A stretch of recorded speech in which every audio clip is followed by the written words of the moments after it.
entre aquilo que ele está vivenciando em sala de aula e aquilo que ele está vendo na organização. Porque se ele não tem essa experiência profissional, né, Ana? Não sei se você vê, ficaria um pouco mais difícil fazer a ligação, né? Então, como nós temos disciplinas lá em que ela é composta de uma base teórica, eu diria que 60% é um embasamento teórico, mais 40% é vivencial, né? Esse é o diferencial, né? Esse é o diferencial da Unify. Onde ele experimenta as coisas, né? E aí é muito legal quando você está diante de uma dinâmica, puxa, isso acontece lá na minha empresa, né? Aí, quando ele estabelece relação, o aprendizado é muito maior. Até complementando, né, o que a Marialice falou, essa parte teórica e prática é uma coisa que eu sinto também. Ajuda o aluno a desenvolver habilidades.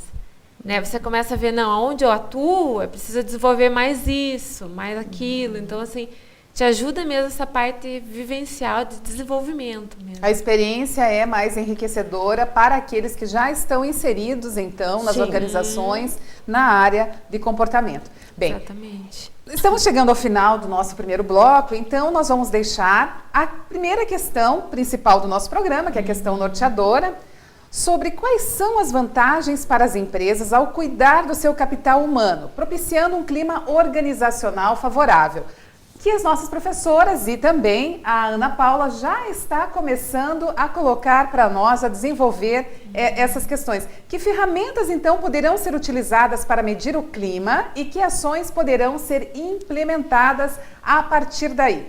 Então, deixo essa questão para que as nossas convidadas possam responder sobre a mesma, possam dialogar sobre essa questão ao longo do nosso segundo bloco. Já voltamos.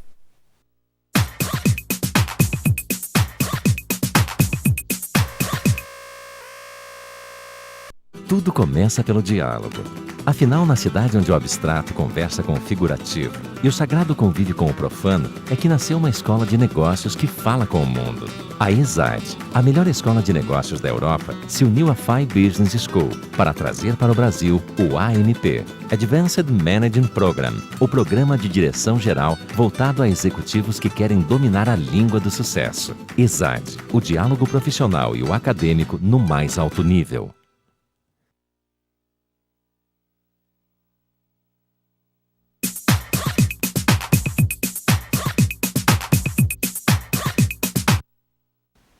Voltamos para o segundo bloco do programa Diálogos Acadêmicos e Profissionais. O tema de hoje, gestão da psicologia organizacional. As nossas convidadas já começaram a discorrer para nós a importância, a relevância de termos profissionais nas organizações que desenvolvam, então, um olhar maior, mais cuidadoso para a área comportamental, para as relações interpessoais. Nós temos como convidadas especialistas na área, também a coordenadora do curso de Gestão da Psicologia Organizacional da FI, temos também uma aluna que está concluindo esse curso e também nós temos uma professora que desenvolve o trabalho junto às questões de desenvolvimento de equipe nas organizações. Deixamos no ar, então, a questão sobre as vantagens para as empresas ao cuidar do seu capital humano, propiciando um clima organizacional favorável para esse desenvolvimento. E que ferramentas poderão ser utilizadas para medir o clima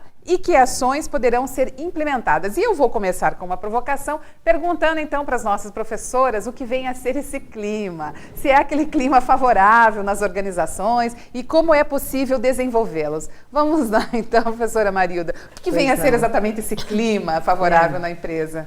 Interessante que ficou muito marcado, muito presente, né, essa questão desse instrumento, né?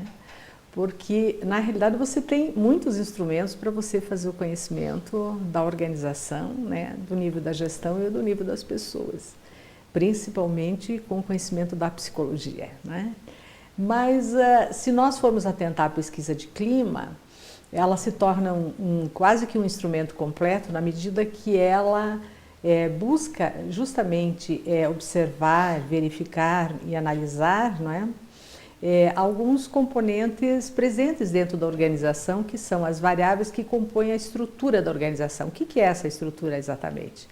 A nível mais macro, a nível da organização em si, a sua estrutura e a sua cultura, né? Que eu acho que é uma das coisas que muito bem habilita o curso nessa área, entender um pouco da questão cultural, né? O que é que essa organização traz como referência de seus procedimentos no dia a dia, no cotidiano, para analisar e para verificar. A nível também macro, a questão da estrutura. Certo.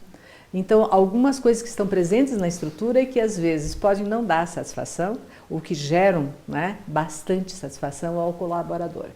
A nível médio, são as relações de gestão e de liderança junto ao grupo de trabalho, junto aos colaboradores. E aí tem vários processos para mensurar que a gente pode até detalhar. E, finalmente, a nível individual, a nível do colaborador por ele próprio, né? Para avaliar em que momento a motivação dele é focada ou dirigida para algum benefício, para alguma variável de incentivo e de participação que a empresa também quer colaborar para que a dimensão humana seja favorecida.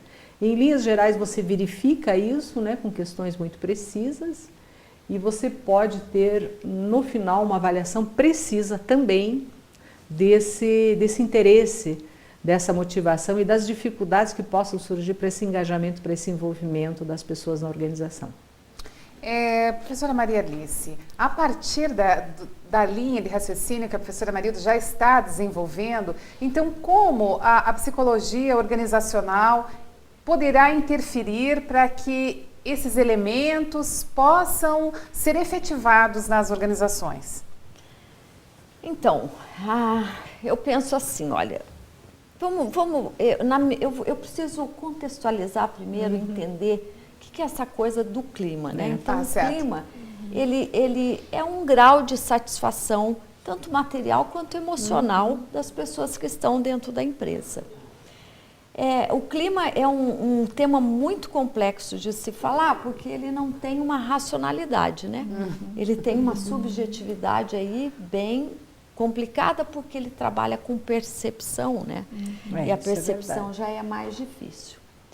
Então, você veja, uma empresa que tem, como a Marilda falou, a questão de cultura interfere demais, né? Certo. Outro dia eu estive numa empresa em que eu observei assim, tão logo você entra, você já sente o clima organizacional daquela empresa. A forma como os funcionários estão lá, como eles se relacionam entre eles.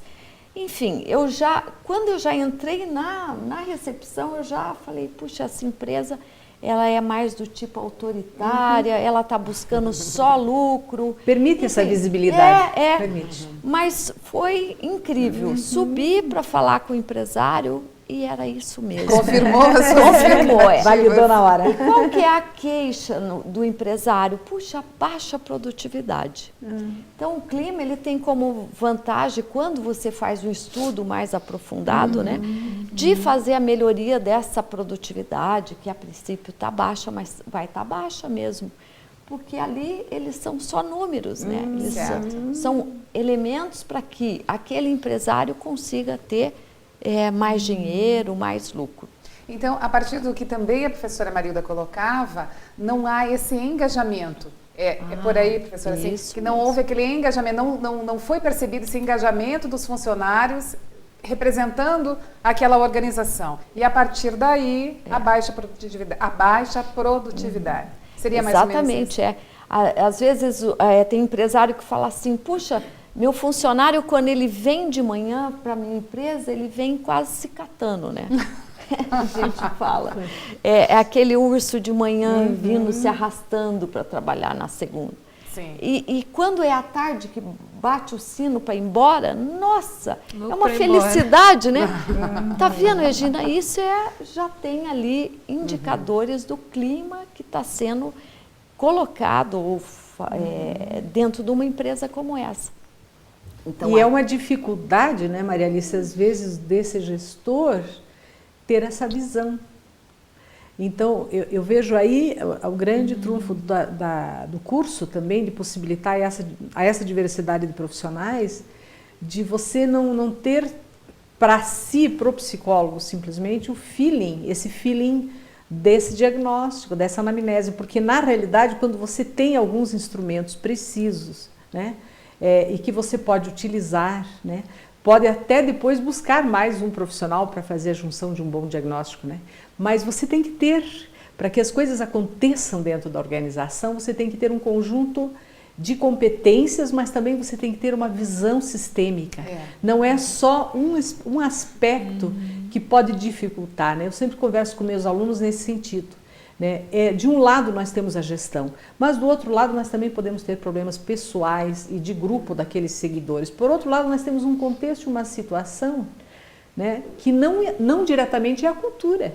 Podemos analisar o contexto brasileiro nesse momento interferindo ou não dentro da organização, né?